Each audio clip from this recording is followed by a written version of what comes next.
رسول اللہ صلی اللہ علیہ وسلم نے فرمایا، جو شخص جمعہ کے دن سورۃ الکہف پڑھتا ہے تو 2 جمعوں کے درمیان اس کے لیے نور روشن ہو جاتا ہے، یعنی اس کو ہدایت ملتی ہے۔ یہ نور ہدایت مراد ہے اس سے، لیکن یہ نور ہدایت اسی کو ملتا ہے جو اس کو اچھی طرح سے تلاوت کر کے اس کو سمجھ کر پڑھتا ہے۔ اسی طرح رسول اللہ صلی اللہ علیہ وسلم نے فرمایا، جس نے سورۃ الکہف کی تلاوت ایسے کی جیسے وہ نازل ہوئی تو یہ اس کے لیے قیامت کے دن اس کی اقامت گاہ سے مکہ تک نور کا سبب بنے گی، اور جس نے اس سورت کی آخری 10 آیات پڑھی اور پھر دجال نکل آیا تو اسے کوئی نقصان نہ پہنچا سکے گا۔ یہ سورت سکینت نازل کرنے والی سورت ہے۔ صحیح بخاری میں آتا ہے، براء ابن عازب سے، وہ کہتے ہیں کہ ایک شخص نے سورۃ الکہف پڑھی تو اس کے گھر میں بندھا ہوا ایک جانور یعنی اس کا گھوڑا بدکنے لگا۔ اس پر اس نے سلامتی کی دعا کی تو اچانک اس کے سر پر ایک ابر سایہ کیا ہوا تھا، یا جیسے ایک شینڈلیئر سا۔ اس نے نبی صلی اللہ علیہ وسلم سے اس کا ذکر کیا تو آپ نے فرمایا،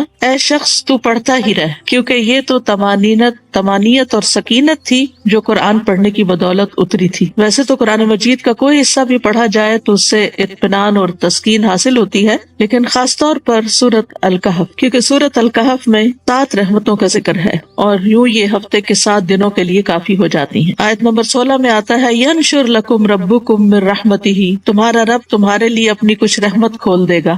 آیت 10 میں آتا ہے، ربنا آتنا من لدنک رحمہ، اے ہمارے رب ہمیں اپنے پاس سے کوئی رحمت عطا فرما۔ آیت نمبر 58 میں آتا ہے، وربک الغفور ذو الرحمہ، اور تیرا رب نہایت بخشنے والا خاص رحمت والا ہے۔ آیت نمبر 65 میں آتا ہے، آتیناہ رحمۃ من عندنا، اسے ہم نے اپنے ہاتھ سے ایک رحمت عطا کی۔ آیت 81 میں آتا ہے، واقرب رحمہ، اور جو شفقت میں زیادہ قریب ہو۔ آیت 82 میں آتا ہے، رحمۃ من ربک، تیرے رب کی طرف سے رحمت کے لیے۔ اور 98 میں آتا ہے، قال ھذا رحمۃ من ربی، کہا یہ میرے رب کی طرف سے ایک رحمت ہے۔ تو بہرحال یہ سورت خوشخبری بھی دیتی ہے، سکینت کا باعث بھی ہے، دجال کے فتنے سے بچانے والی بھی ہے، ہر جمعہ کو پڑھنے والے کے لیے نور ہدایت کا باعث ہے، اور خاص طور پر اگر کوئی اس سورت کی ابتدائی 10 آیات یاد کر لے گا تو وہ دجال کے فتنے سے محفوظ رہے گا۔ دجال کا فتنہ اس دنیا میں سب سے بڑا فتنہ ہے، اور اللہ سبحانہ تعالیٰ نے ہمیں یہ سورت ایک ایسی نعمت اور اپنی رحمت کے طور پر عطا کی ہے کہ جس کے ذریعے ہم اس فتنے سے بچ سکتے ہیں۔ سورت کا آغاز الحمدللہ سے ہوتا ہے، الحمدللہ الذی انزل علی عبدہ الکتاب ولم یجعل لہ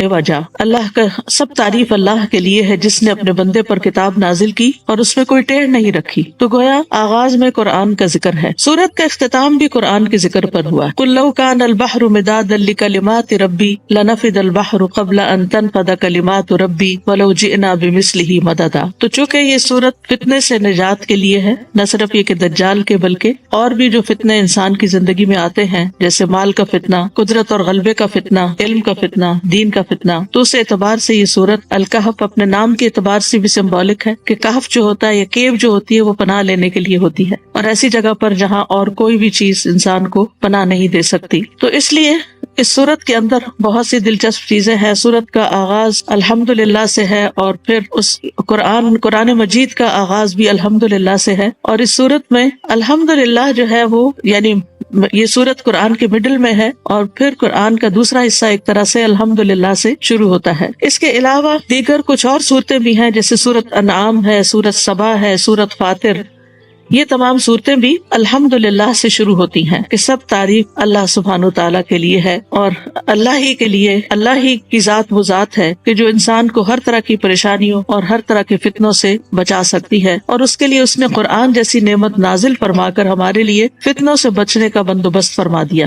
فتنہ کیا چیز ہوتی ہے؟ فتنہ عربی کے لفظ سے ہے، جو آزمائش کرنے کے لیے آتا ہے، کسی چیز کا کھرا کھوٹا معلوم کرنے کے لیے، یعنی ایسی چیز کہ جس کے ذریعے خیر اور شر میں انسان کا حال پتہ چل جائے کہ انسان کے اندر خیر ہے یا شر ہے۔ ابن العربی کہتے ہیں کہ فتنے کے کئی معنی ہیں، جیسے آزمانا، مشقت، مال، اولاد، کفر، آپس کا اختلاف، اور آگ سے جلانے کے لیے بھی فتنے کا لفظ استعمال ہوتا ہے، اور یہ بھی کہا گیا ہے کہ فتنے سے مراد ظلم ہے۔ فتنہ کبھی اللہ سبحانہ تعالیٰ کی طرف سے آتا ہے بندے کو جانچنے کے لیے، جیسے کوئی تکلیف آ جاتی ہے، مصیبت، کوئی بیماری، کوئی قتل و غارت، کوئی عذاب یا دیگر ناپسندیدہ چیزیں، اور اگر اللہ کی طرف سے ہو تو یہ کسی حکمت کی وجہ سے ہوتی ہیں تاکہ بندے کو چھانٹ لیا جائے، اور کبھی انسان کے اپنے طرف سے بھی ہوتا ہے، انسان کے نفس کی طرف سے بھی ہوتا ہے۔ بہرحال دنیا کی زندگی فتنوں اور آزمائشوں کا گھر ہے، اور دنیا میں جو وقت آخرت کے قریب آ رہا ہے تو زیادہ سے زیادہ فتنے ہی آتے چلے جا رہے ہیں۔ معاویہ رضی اللہ عنہ کہتے ہیں کہ میں نے نبی صلی اللہ علیہ وسلم سے سنا، آپ فرما رہے تھے دنیا میں صرف آزمائش اور فتنہ ہی باقی رہ گیا ہے، یعنی ایک فتنے کے بعد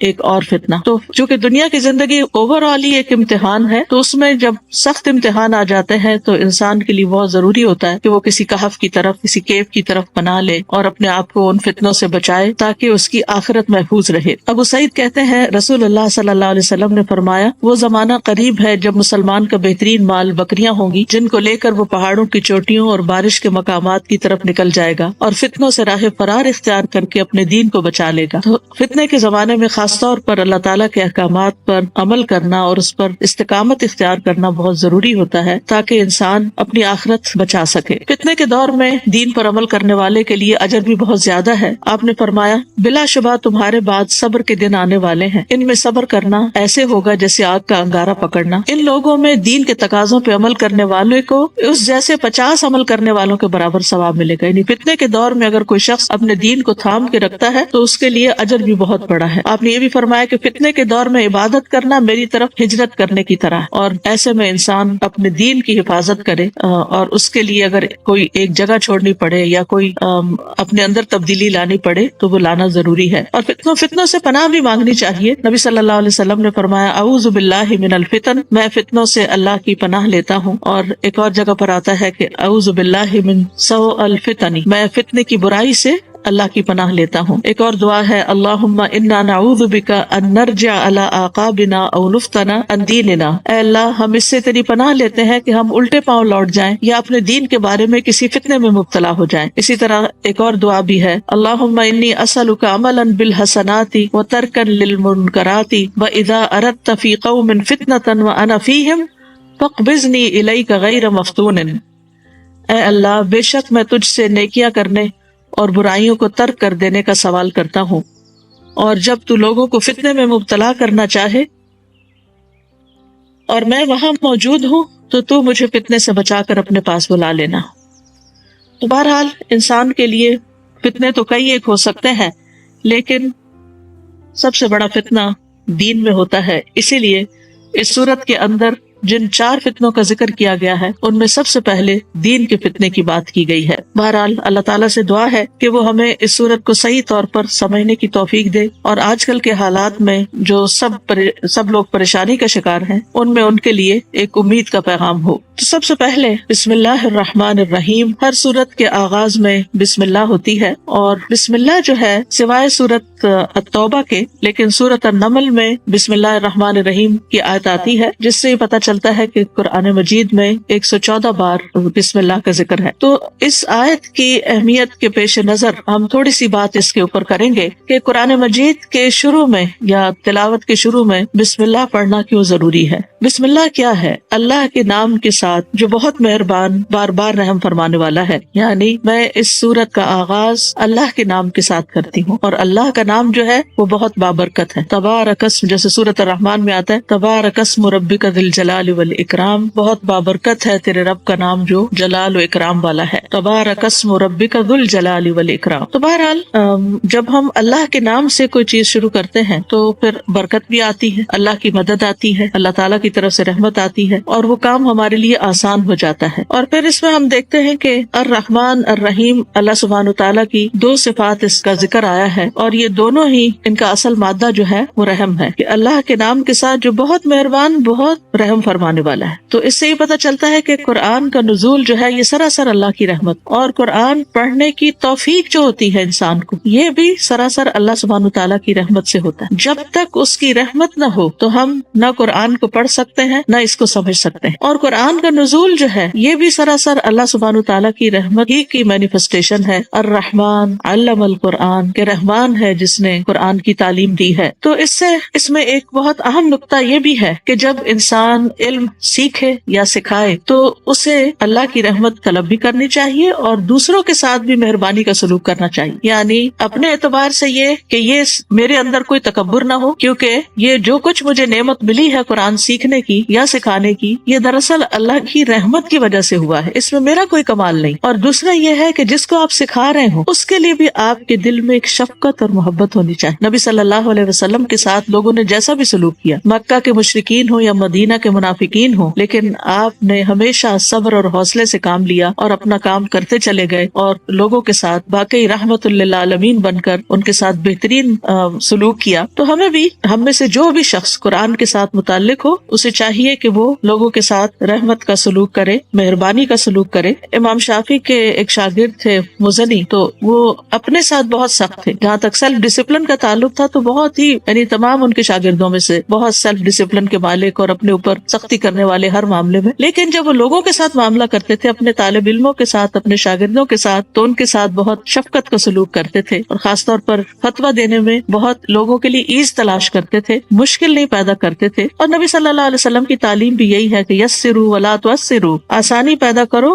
اور مشکل پیدا نہ کرو. تو لوگوں کو جب دین سکھایا جائے تو ان کے لیے آسانیاں پیدا کی جائیں. تو بسم اللہ الرحمن الرحیم، اللہ کے نام کے ساتھ ہم آغاز کر رہے ہیں اس امید کے ساتھ کہ اللہ سبحانہ تعالیٰ ہم پر اپنی رحمت فرمائے گا اور اپنی مہربانیاں ہم پر عام کرے گا، دنیا میں بھی اور آخرت میں بھی. پھر فرمایا، پہلی آیت ہے، الحمدللہ الذی انزل علی عبدہ الکتاب ولم یجعل لہ عوجا. سب تعریف اللہ کے لیے ہے جس نے اپنے بندے پر کتاب نازل کی اور اس میں کوئی کجی نہیں رکھی، کوئی ٹیڑھا پن نہیں رکھا. تو سورت کا آغاز الحمدللہ سے ہوتا ہے، اور الحمدللہ کا لفظ جو ہے حمد کا مطلب ہے محبت اور تعظیم کے ساتھ جس کی تعریف کی جا رہی ہے اس کا مکمل وصف بیان کرنا. یعنی ایسی تعریف جس میں محبت ہو اور تعظیم ہو، کیونکہ تعریف کے لیے مدح کا لفظ بھی آتا ہے اور ضروری نہیں ہوتا کہ مدح کے اندر واقعی کسی کے لیے محبت بھی ہو اور تعظیم بھی ہو. بعض اوقات وہ صرف چاپلوسی ہوتی ہے یا صرف خوش آمدید ہوتی ہے، خوش آمد ہوتی ہے تاکہ اس سے کوئی بینیفٹس حاصل کیے جا سکیں. لیکن حمد کے اندر واقعی حقیقی محبت ہوتی ہے اور محبت کی بنا پہ تعریف کی جاتی ہے، اور پھر اس میں تعظیم اور احترام کا پہلو بھی ہوتا ہے. یعنی بعض اوقات لوگ محبت کی بنا پہ گستاخی بھی کر جاتے ہیں، لیکن اللہ سبحانہ تعالیٰ کے لیے جب انسان حمد کرتا ہے، تعریف کرتا ہے، تو اس میں تعظیم کا پہلو زیادہ ہوتا ہے. اور پھر یہ ہے کہ اسی طرح شکر کا لفظ بھی استعمال کیا جاتا ہے، اور شکر میں وہ تعریف ہوتی ہے جب کوئی ہم پر احسان کرتا ہے. لیکن اللہ سبحانہ تعالیٰ تو وما بکم من نعمت فمن اللہ، جتنی بھی نعمتیں ہمارے پاس ہیں وہ سب کی سب اللہ سبحانہ تعالیٰ کی طرف سے ہیں. اور اس بنا پر کہ اللہ سبحانہ تعالیٰ اپنی ذات، اپنی صفات، اپنے افعال میں کامل ہے، تو تعریف اللہ ہی کی ہے. جہاں تک بندوں کی تعریف کا تعلق ہے تو بندے تعریف ڈیزرو نہیں کرتے، کیونکہ بندے جو ہیں ان میں کمال نہیں ہے. اگر کوئی ایک کام اچھا کریں گے تو 10 اس میں غلطیاں بھی ہوں گی.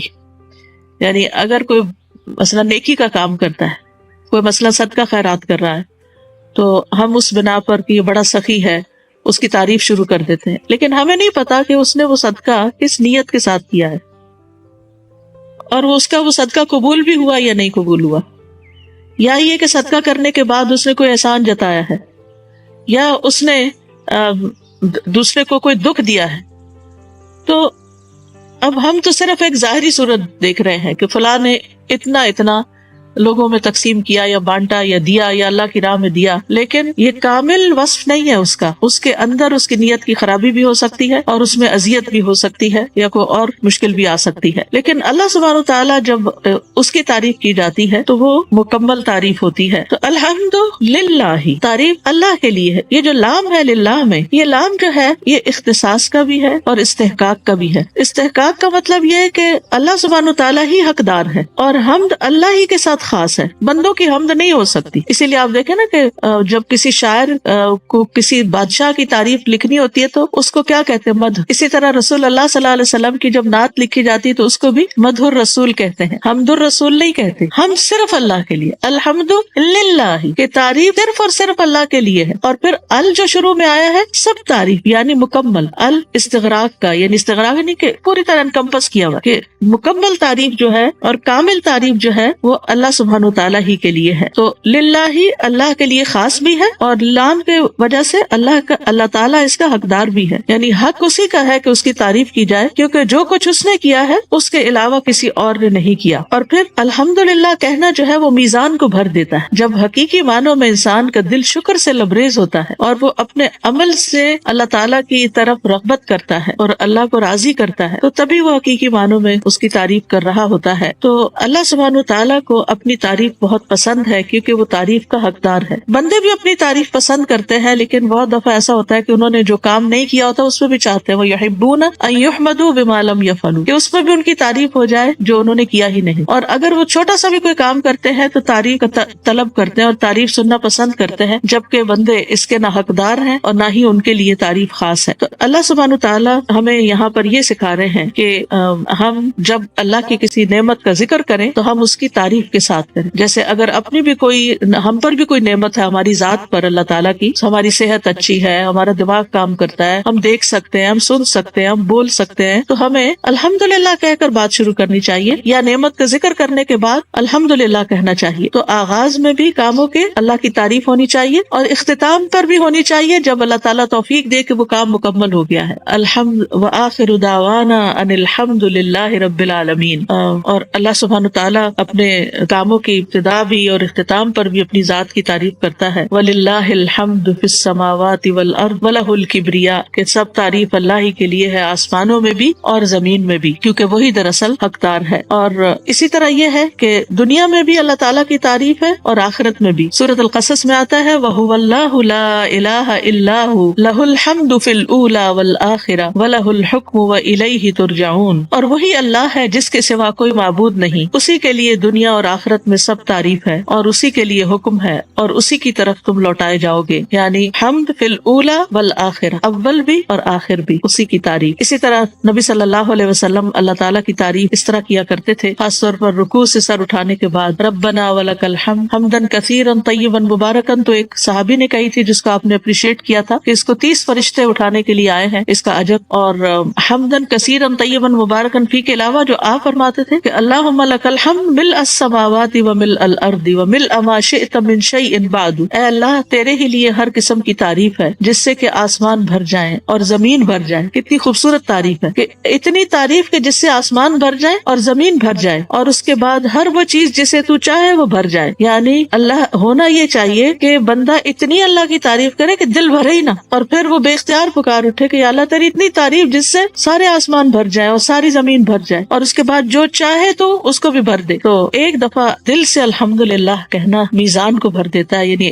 اللہ سبحانہ تعالیٰ اتنا راضی ہوتا ہے اس بندے سے کہ جو اللہ کی تعریف کرتا ہے کہ اس کا نیکیوں کا پلڑا جو ہے وہ چک جاتا ہے. اور اسی لیے ہمیں ساری نعمتوں پر اللہ تعالیٰ کی تعریف کرتے رہنا چاہیے. لیکن خاص طور پر یہاں پر جس چیز کا ذکر ہو رہا ہے کہ کس چیز پر اللہ کی تعریف ہے، الذی انزل علی عبدہ الکتاب، کہ جس نے اپنے بندے پر کتاب نازل کی. یعنی اللہ کی تعریف کہ اس نے کتاب نازل کی. انزل ینزل، انزال ہوتا ہے اوپر سے نیچے کسی چیز کو لانا. تو اس سے یہ پتہ چلتا ہے کہ اللہ سبحانہ تعالیٰ اوپر ہے، وہ ہمارے اندر نہیں ہے، وہ ہم سے نیچے نہیں ہے، اور وہ کہاں ہے؟ وہ اوپر ہے. الرحمن علی العرش استوى. تو الحمدللہ الذی انزل علی عبدہ، اپنے بندے پر. اپنے بندے سے مراد یہاں محمد صلی اللہ علیہ وسلم ہے، یعنی وہ اللہ کے بیٹے نہیں ہیں، وہ اللہ کے بندے ہیں. اور یہ جو بندگی کی بات ہے یہ ایک اللہ کے بندے کے لیے سب سے زیادہ خوشی کی بات ہے. یعنی عبد کا لفظ جو ہے یہ بندے کی شان بیان کرتا ہے. الوہ جو ہے وہ اللہ کے لیے اور بندگی جو ہے وہ بندے کے لیے. تو اللہ سبحانہ تعالیٰ نے آپ صلی اللہ علیہ وسلم کی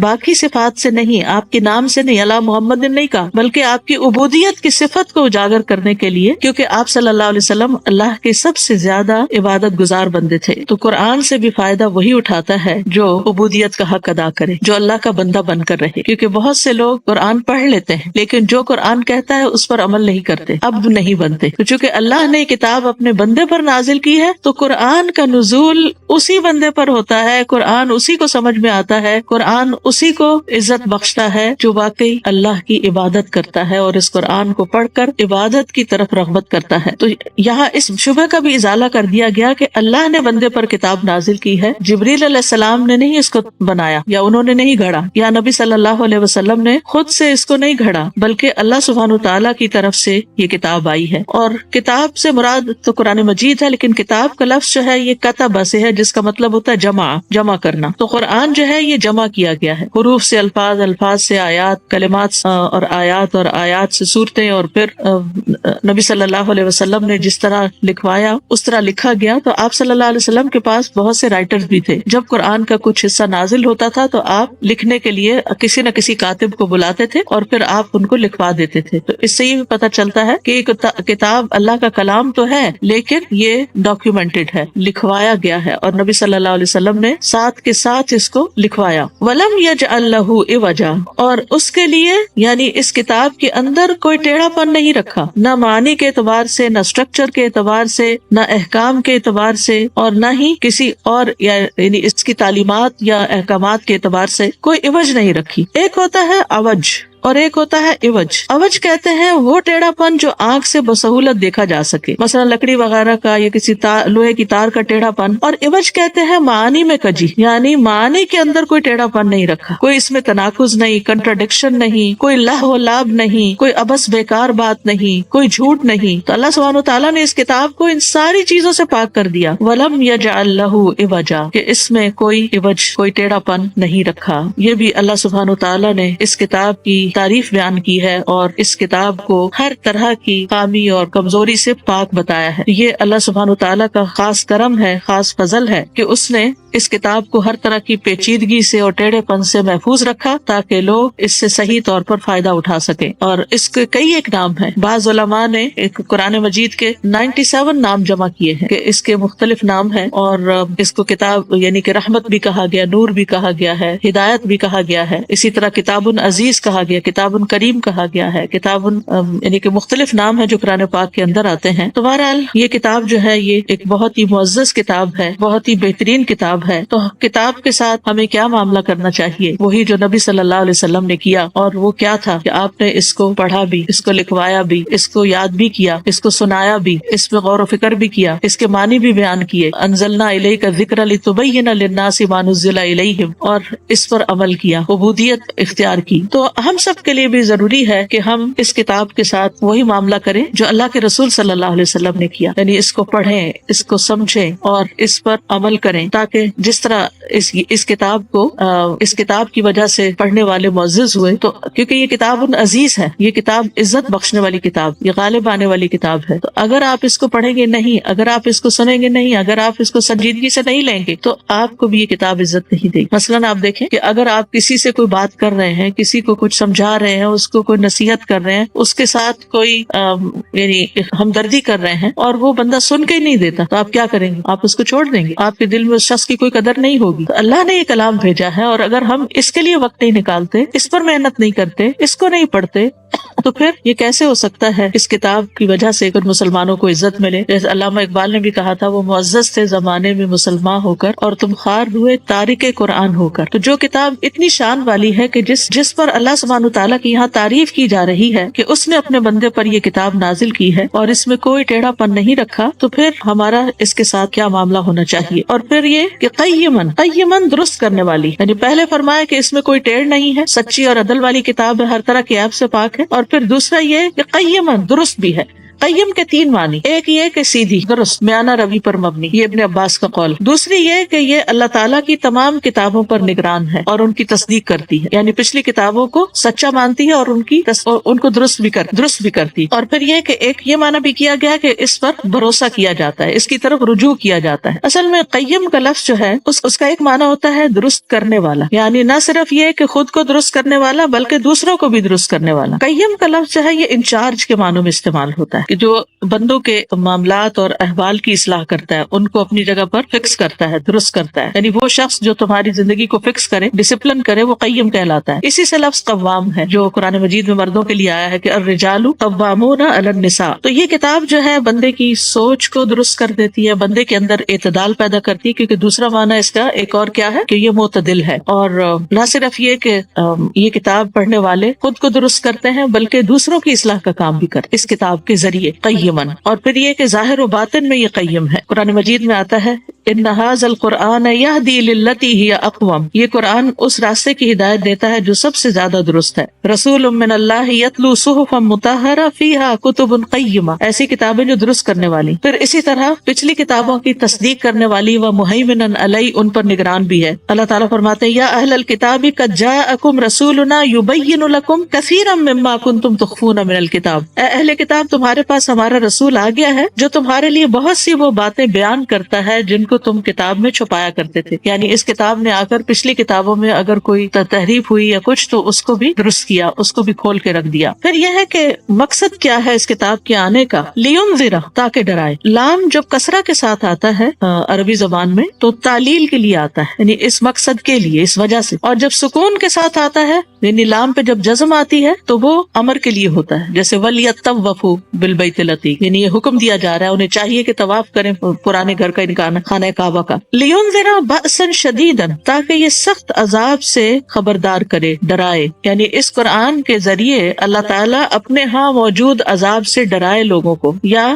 اس شخص کو اپنی اس قضاء و قدر سے ڈرائے جو اس کے احکامات کی مخالفت کرنے والوں کے لیے ہے. اور یاد رکھیے اس میں دنیاوی عذاب اور اخروی عذاب دونوں ہی شامل ہیں. اور یہ بھی اللہ تعالیٰ کی نعمت ہے کہ اس نے اپنے بندوں کو خوف دلایا ہے اور ان کو ان چیزوں سے ڈرایا ہے جو ان کے لیے نقصان اور ہلاکت کا باعث ہیں. لِيُنذِرَ بَأْسًا شَدِيدًا. اور انبیاء جو آئے ہیں تو ان کے جو فرائض منصبی ہوتے ہیں ان میں ڈرانا اور خوشخبری دینا دونوں ہی چیز ہے. اور وہ اپنے پاس سے نہیں ڈراتے، وہ اللہ کی طرف سے آئی ہوئی وحی کے مطابق ڈراتے ہیں. رسول اللہ صلی اللہ علیہ وسلم کی آمد کا ایک مقصد قرآن مجید میں کیا بتایا گیا؟ سورۃ الفتح میں آتا ہے انا ارسلناک شاہدا ومبشرا ونذیرا. بے شک ہم نے آپ کو گواہی دینے والا، خوشخبری دینے والا اور ڈرانے والا بنا کر بھیجا ہے. تو قیما لینذر بأسا شدیدا من لدنہ. اچھا، اگر اس میں بأسا شدیدا جو ہے یہ عذاب کے لیے استعمال ہوا ہے اور یہ نکرہ آ رہا ہے. جب نکرہ آ رہا ہے تو اس کا مطلب کیا؟ نکرہ کا مطلب کیا ہے کہ کوئی بھی کسی بھی طرح کا عذاب دنیا میں یا آخرت میں. جیسے دنیا میں مختلف طرح کی جو تکلیفیں آتی ہیں انسان پر، بس جو ہے یہ تکلیف کے لیے استعمال ہوتا ہے، صرف عذاب ہی کے معنوں میں نہیں آتا. تو جیسے یہ تکلیفیں جو ہیں مثلاً انسان کو اپنی صحت کی طرف سے کوئی تکلیف آتی ہے،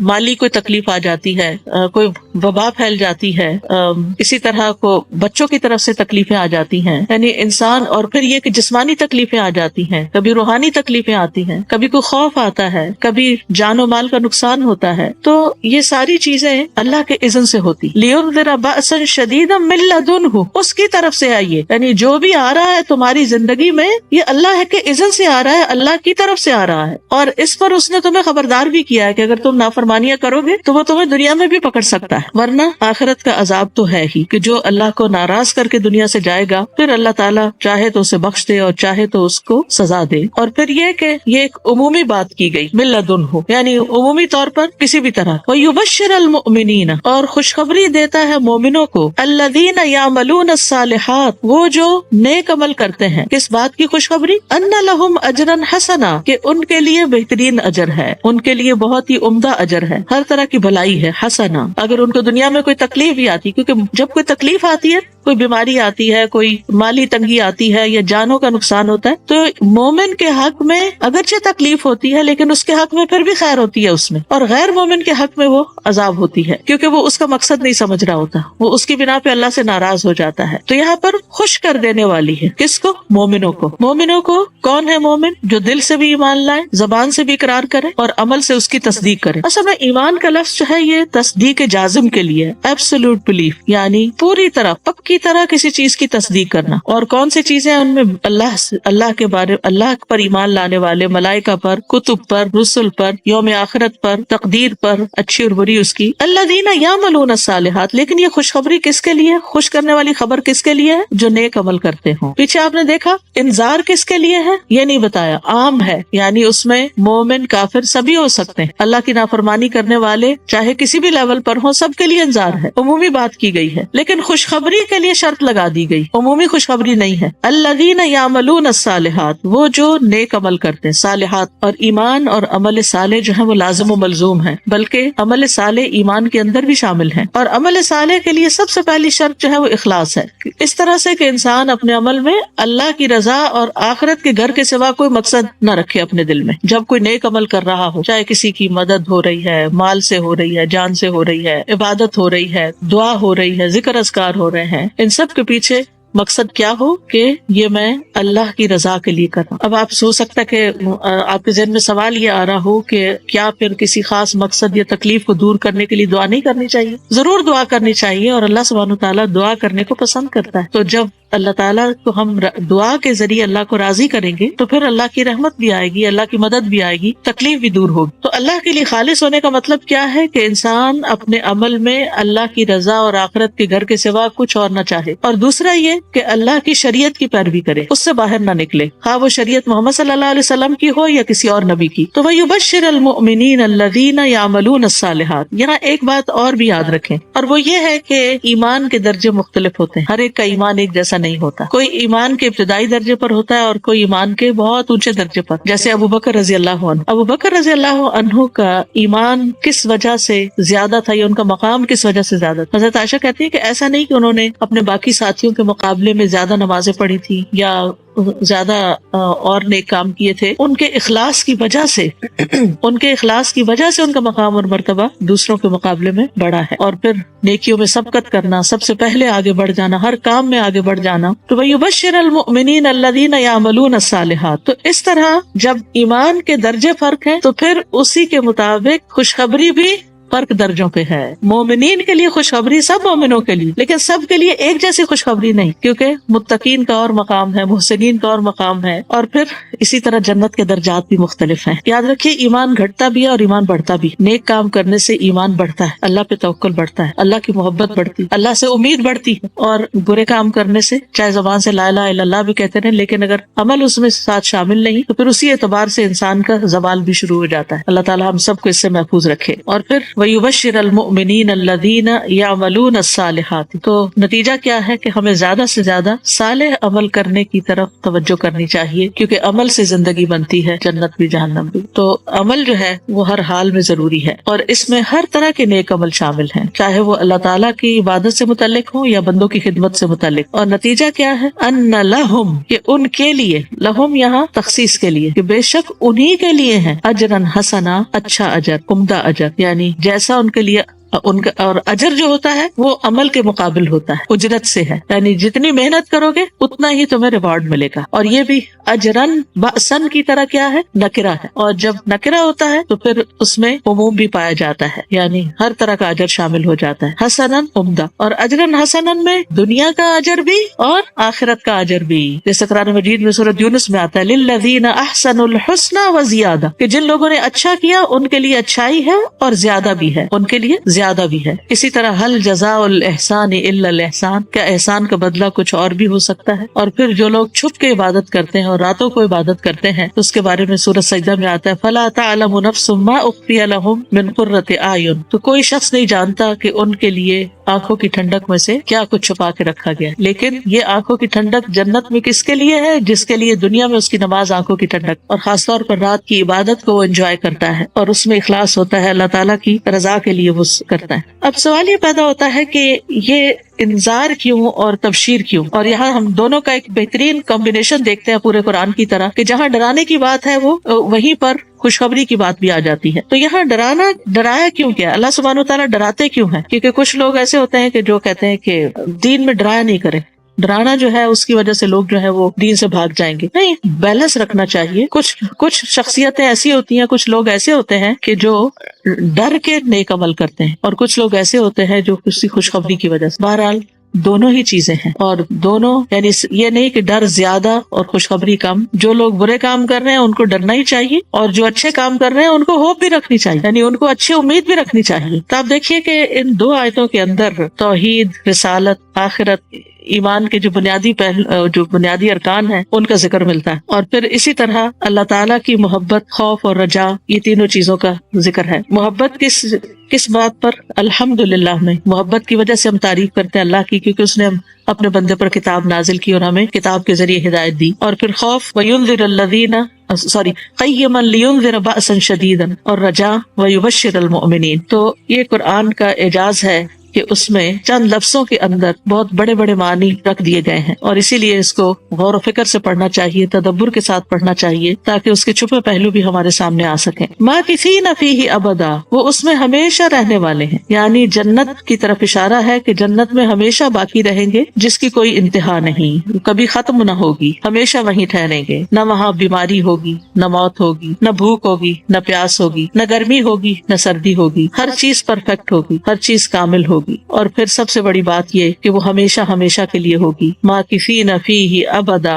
وہ اس میں ہمیشہ رہنے والے ہیں، جو لذتیں اور نعمتیں کبھی ختم نہ ہوگی. والآخرۃ خیر وابقی، آخرت بہتر بھی ہے اور ہمیشہ باقی رہنے والی بھی ہے. ان دو آیتوں کی تلاوت سنتے ہیں، 3 آیتوں کی تلاوت سنتے ہیں، پھر اس کے بعد انشاءاللہ ہم آگے بڑھیں گے تاکہ ہم ان آیتوں کو جذب کر سکیں. کیونکہ جب انسان قرآن کو سنتا ہے اور اس کو اللہ سبحانہ تعالیٰ کا کتنا بڑا فضل اور انعام اور اکرام ہے کہ اس نے نہ صرف یہ کہ قرآن اتارا بلکہ ہمیں اس کو پڑھنے اور اس کو سمجھنے کی بھی توفیق عطا فرمائی. اور اس خوف و ہراس کے وقت میں، اس پریشانی کے وقت میں، جبکہ ہر شخص دوسرے سے خوف محسوس کرتا ہے کہ کہیں اس کی طرف سے بیماری ہماری طرف نہ آ جائے، اس میں قرآن ایک بہت بڑا سہارا ہے. اور مختلف طرح کی افواہوں اور کچھ سچی خبروں اور کچھ جھوٹی خبروں پر جس طرح انسان کو پشیمانی اور پریشانی ہوتی ہے اور وہ دل کے اندر اتر جاتی ہے، جس سے اس کے سارے معمولات، حتیٰ کہ اس کی سوچ، اس کے خیال، اس کی کھانا پینا، ہر چیز متاثر ہو کے رہ جاتی ہے. ایسے میں جب انسان قرآن پڑھتا ہے تو اس میں اللہ سبحانہ وتعالیٰ ایک ہوپ دیتے ہیں. اور کنکلوژن اس ساری بات کا یہ ہے کہ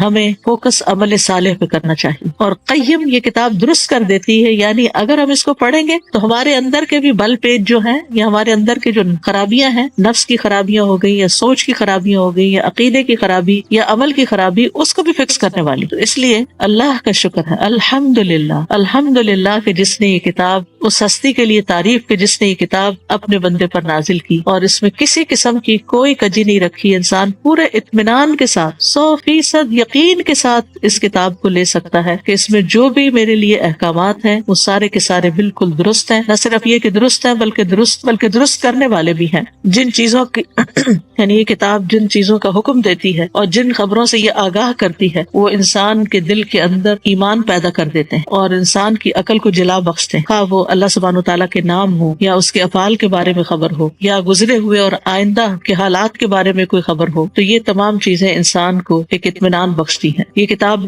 انسان کا تزکیہ کرتی ہے اور اس کے ساتھ ساتھ ڈراتی بھی ہے، خوف بھی دلاتی ہے اور خوشخبری بھی دیتی ہے. اور پھر بہترین اجر کی بشارت ہے کہ جس سے انسان کے دل کو خوشی حاصل ہو، اس کا نفس خوش ہو جائے اور اس کی روح کو ایک فرحت اور مسرت جو ہے وہ میسر آئے. تو یہ عمومی طور پر سب انسانوں کے لیے اب یہ انذار و تبشیر، لیکن اب خاص طور پر وَيُنذِرَ الَّذِينَ قَالُوا اتَّخَذَ اللَّهُ وَلَدًا، اور ان لوگوں کو ڈرائے جنہوں نے کہا کہ اللہ نے کوئی اولاد بنا رکھی ہے. یعنی اسپیسیفکلی یہ کتاب ان لوگوں کے لیے انذار ہے جو اللہ کا بیٹا بتاتے ہیں. جب تاریخ کا مطالعہ کرتے ہیں تو مختلف طریقے سے اللہ کی اولاد گھڑی گئی. مثلا مشرکین عرب نے ملائکہ کو اللہ کی بیٹیاں قرار دیا. وَاتَّخَذَ مِنَ الْمَلَائِكَةِ إِنَاثًا إِنَّكُمْ لَتَقُولُونَ وَاتَّخَذَ مِنَ الْمَلَائِكَةِ إِنَاثًا إِنَّكُمْ لَتَقُولُونَ قَوْلًا عَظِيمًا، اور انہوں نے ملائکہ میں سے دیویاں بنا لی، یعنی اللہ کی بیٹیاں بنا لی. بے شک تم بہت بڑی بات کہتے ہو. سورۃ نحل میں آتا ہے وَيَجْعَلُونَ لِلَّهِ الْبَنَاتِ سُبْحَانَهُ